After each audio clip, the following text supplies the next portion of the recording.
دو آدمی حج کے لیے گئے ہوئے تھے، ایک نے خواب دیکھا، حج کے لیے گئے ہوئے تھے، انہوں نے خواب دیکھا، ایک ان کے پایتی کھڑا ایک آدمی، ایک سرانے کھڑا۔ پایتی والے نے پوچھا اس سال کتنے لوگوں نے حج کیا؟ سرانے والوں نے جواب دیا کہ 6 لاکھ نے۔ پھر پایتی والے نے پوچھا کتنے کا قبول ہوا؟ کہ کل 6 کا۔ حج کرنے والے کتنے لوگ؟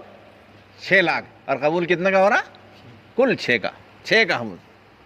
ان کی آنکھ کھل گئی، بڑے گھبرائے بیچارے کہ میں تو ان 6 میں کہاں شامل رہوں گا جن کا قبول ہوا ہے، بس ہم تو ایسے ہی رہ گئے، ہمارا نہیں قبول ہوا۔ ظاہر ہے آدمی محنت کر کے گیا، اتنا مشقت اٹھا کے گیا، اور لمبا سفر کر کے گیا، اور باقی عبادتوں کے بارے میں مشقت والے عمل نہیں، حج مشقت والی عبادت ہے۔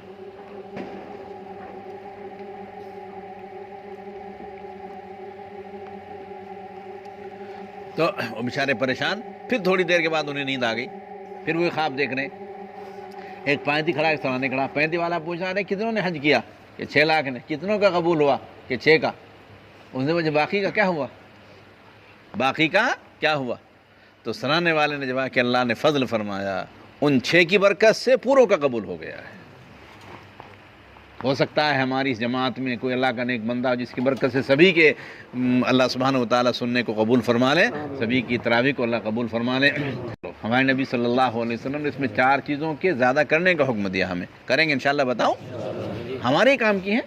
ایک تو کلمہ طیبہ کی کثرت کرنی، آپ نے فرمایا اس میں کلمہ طیبہ کی کثرت کرو۔ کلمہ طیبہ کیا ہے؟ موسیٰ علیہ السلام نے عرض کیا تھا، اے اللہ مجھے کوئی ذکر چاہیے خاص۔ اللہ نے فرمایا موسیٰ لا الہ الا اللہ پڑھا کرو۔ موسیٰ علیہ السلام نے عرض کیا، اللہ تو تیرے سارے ہی بندے پڑھتے ہیں، مجھے تو کوئی خاص ذکر چاہیے۔ اللہ نے فرمایا موسیٰ تم نے اس کو کیسا سمجھا ہے؟ ایک پلڑے میں اس کو رکھ دو، دوسرے پلڑے میں 7 آسمان 7 زمینیں میرے علاوہ سارے رکھ دو، کلمے والا پلڑا جھک جائے گا، اتنا قیمتی کلمہ ہے۔ کریں گے انشاءاللہ اس کا ورد؟ ہاں بھائی یاد رکھو، چلتے پھرتے مزاج بنا لو پڑھنے کا، اللہ اللہ کرنے کا۔ حضرت گنگوہی رحمۃ اللہ علیہ بڑھاپے میں، ہمارے حضرت صاحب رحمۃ اللہ علیہ کے بھی پیر ہیں وہ، ان کو بڑھاپے میں کسی نے پوچھا حضرت کتنا ذکر کر لیتے ہیں، کتنا ذکر کر لیتے ہیں؟ حضرت ہمارے بھائی بوڑھا ہو گیا، اب چلا نہیں جاتا، پھرا نہیں جاتا، اٹھا نہیں جاتا، کچھ نہیں ہوتا، اب کیا کر سکتا ہوں میں؟ نہیں حضرت پھر بھی کتنا کر لیتے ہیں؟ تعجب ہوگا آپ لوگوں کو۔ فرمایا بھائی 1,25,000 بار اللہ کہہ لیتا ہوں 24 گھنٹے میں، 1,25,000 بار۔ سننا بھی آسان، میرا بولنا بھی آسان، مگر کرنا کتنا اہم کام ہے۔ بڑھاپے میں کتنا کر رہا ہے اللہ کا ولی، باقی اور کام بھی کرتے تھے، اس کے ساتھ ساتھ کتنا 1,25,000 بار اللہ کہہ لیتا ہوں۔ کریں گے انشاءاللہ کوشش۔ اور بھائی جب اب زبان پر ہماری رٹ جائے گا، پھر مرنے کے وقت بھی اللہ سبحانہ وتعالی ہماری زبانوں پر جاری کریں گے، اور جس کا مرنے کے وقت میں کلمہ زبان پر آ جائے اس کی موج ہی آ گئی ہے۔ من کان آخر کلامی لا الہ الا اللہ دخل الجنہ، جس کا آخری کلام لا الہ الا اللہ جنت میں جائے گا۔ ایک بار حضرت گنگوہی رحمۃ اللہ بڑے عجیب، حضرت ہمارے مشائخ بڑے عجیب تھے، ایک بار فرمایا مولانا یحییٰ صاحب رحمۃ اللہ حضرت کے خادم مولوی یحییٰ، عرض کیا جی حضرت کوئی ہے یہاں؟ عرض کیا کوئی نہیں حضرت، میں اور آپ۔ حضرت نابینا ہو گئے تاخیر میں۔ فرمایا اللہ کا نام کتنی بھی غفلت سے لیا جائے، اللہ کا نام کتنی بھی غفلت سے لیا جائے، اثر کیے بغیر نہیں رہتا ہے۔ چلتے پھرتے کیسے بھی حال میں اللہ کہتے ہی رہو، کچھ نہ کچھ زبان پر ذکر جاری رکھ، کریں گے انشاءاللہ۔ دوسرا کام جسے ہمیں ہمارے رب نے کثرت سے کرنے کا حکم دیا ہے، استغفار ہے، اپنے گناہوں کی معافی مانگنا ہے۔ چاہے تو اردو میں اگر کسی کو عربی والا استغفار یاد نہیں، استغفر اللہ ربی من کل ذنب واتوب الیہ، استغفر اللہ الذی لا الہ الا هو الحی القیوم واتوب الیہ، یا رب اغفر وارحم وانت خیر الراحمین، لا الہ الا انت سبحانک انی کنت من الظالمین۔ یہ سب استغفار ہیں، کوئی سب ان میں سے زبان پر کہو۔ اللہ منشا یہ ہے، یہ کہنا ہے اے اللہ میں گنہگار ہوں، میں گناہوں میں لت پت ہوں، اور تیرے علاوہ مجھے معاف کرنے والا کوئی ہے بھی نہیں۔ بس یہ کہتے رہو اللہ مجھے معاف کر دے، اردو میں کہتے رہو اے اللہ میں انتہائی گنہگار ہوں، شاید زمین پر میرے جیسے گنہگار ہے ہی نہیں کوئی بھی، اور میرے گناہوں کو معاف کرنے والا بھی تیرے علاوہ کوئی نہیں، اے اللہ مجھے معاف فرما دے۔ بس یہ کہتے رہو۔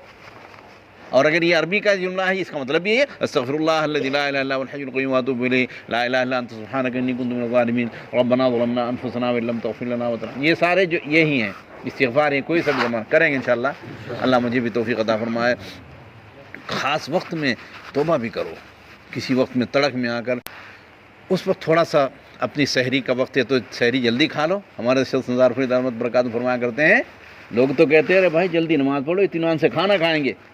حضرت فرماتے ہیں ارے بھائی یہ ہونا چاہیے کہ جلدی سے کھانا کھا لو، اطمینان سے نماز پڑھیں گے، سحری جلدی کھا لو، اور اس کے بعد تھوڑا سا اللہ کے سامنے گھر میں رو لو یا پھر مسجد میں آ کر رو لو، اپنے لیے بھی رو اور پوری امت کے لیے رو۔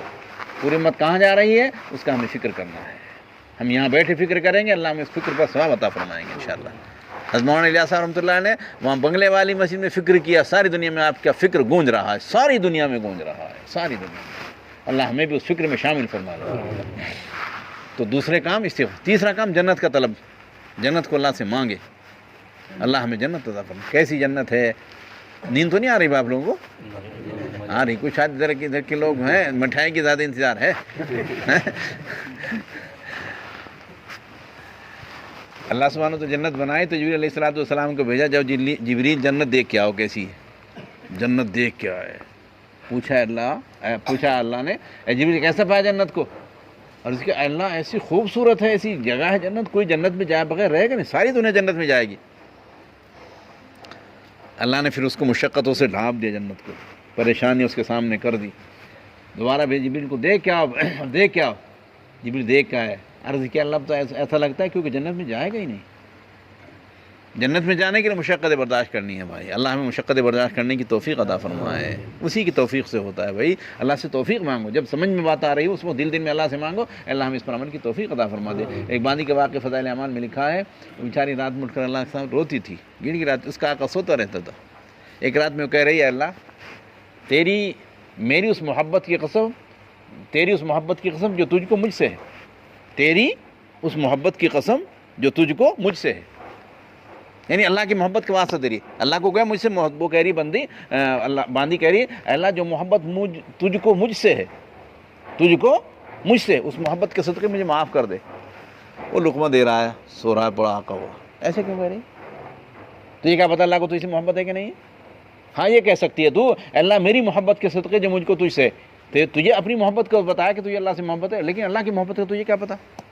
باندی نہیں تھی بڑی اللہ کی ولی ہے، تو اس نے کہا بات میرے آقا ایسا نہیں جو تم کہہ رہے ہو، جیسے میں کہہ رہے ہو ویسا ہی ہے، میرے رب کو مجھ سے محبت ہے، کیوں؟ اس لیے اگر میرے رب کو مجھ سے محبت نہ ہوتی مجھے اپنے سامنے کھڑا نہ کرتا، تو یہ میٹھی نیند نہ سلاتا۔ میرے رب کو مجھ سے محبت ہے، تو بھائی جو مسجد میں آ رہے ہیں ان کو اللہ سے محبت ہے، اللہ کو ان سے محبت ہے، گھر میں مصلی پر بیٹھ گیا اللہ کو محبت ہے ہم سے، اگر ہم گھر میں بھی مصلی پر بیٹھ کر اللہ کے سامنے رو رہیں گے تو اللہ کو ہم سے محبت ہے، اللہ ہمیں اس محبت کی قدر کرنے کی توفیق عطا فرمائے۔ تو تھوڑی دیر سحری کا وقت بچا کر جلدی سے فارغ ہو کر یا فارغ ہونے سے پہلے مسجد میں آ جاؤ، اور نہیں تو پھر اپنے گھر میں ہی تھوڑی دیر اللہ کے سامنے 2-4 رکعت پڑھ کر اللہ کے سامنے رو گڑ گڑاؤ، اپنے بھی گناہوں کی معافی مانگو، پوری امت کی گناہوں کی معافی مانگیں گے انشاءاللہ۔ ہاں، چوتھی چیز جہنم سے پناہ چاہیے۔ جب جہنم کو پیدا کیا جبریل کو اللہ نے بھیجا، جاؤ دیکھو جہنم کیسی ہے میری، گئے جہنم کی آگ کو دیکھا، جہنم کے سانپوں کو دیکھا، جہنم کے بچھوؤں کو دیکھا، جہنم کی طرح طرح کی تکلیفوں کو دیکھا، عرض کیا یا اللہ ایسا نہ تو جہنم میں کوئی جائے گا ہی نہیں، ایسی مشقتیں ایسی پریشانیاں جہنم میں۔ پھر اللہ نے اس کو شہوتوں سے ڈھانپ دیا، آرام کی اس کے سامنے کر دی، ہر طرح کی آسائش اس کے نام نے لگا دی۔ اب دیکھ کیا ہو، جب گئے دوبارہ جبریل کہا، عرض کیا اللہ اب تو ایسا لگتا ہے کوئی جہنم میں جائے بغیر رہے گا ہی نہیں، اس لیے بھائی جہنم سے پناہ چاہنے کی ضرورت ہے، اللہ ہم کو جہنم سے پناہ عطا فرمائے۔ اور بس اخیر میں ایک بات عرض کر دوں، ہمیں اپنے بچوں کو حافظ بنانے کی فکر بھی کرنی ہے، کریں گے انشاءاللہ۔ ہاں، جو حافظ بنانا چاہے اس کو چاہے کہ حافظوں کی قدر کرے، وہ کس کی قدر کرے بھائی؟ حافظوں کی قدر کرے، امام صاحب کی قدر کرو۔ ایک واقعہ لکھا ہے چھوٹا سا، ایک بادشاہ کے یہاں ایک عالم آ گئے، تو بادشاہ ان کو رخصت کرنے کے لیے 7 قدم چلے، بادشاہ ان کو رخصت کرنے کے لیے 7 قدم ان کے پیچھے چلے۔ رات کو خواب میں حضور اکرم صلی اللہ علیہ وسلم کی زیارت ہوئی بادشاہ کو، آپ نے فرمایا تو نے میرے ایک عالم کی قدر کی ہے، تو اس کی چھوڑنے کے لیے 7 قدم چلا ہے، میں نے تیری 7 پشتوں میں بادشاہ لکھ دی ہے، تیری 7 پشت کے لوگ بادشاہ رہیں گے۔ تو بھائی اگر ہم اپنے بچوں کو حافظ بنانا چاہتے ہیں تو ہمیں حفاظ کی قدر کرنی ہے، علماء کی قدر کرنی ہے، اللہ ہمیں علماء کی حفاظ کی قدر کرنے کی توفیق عطا فرمائے۔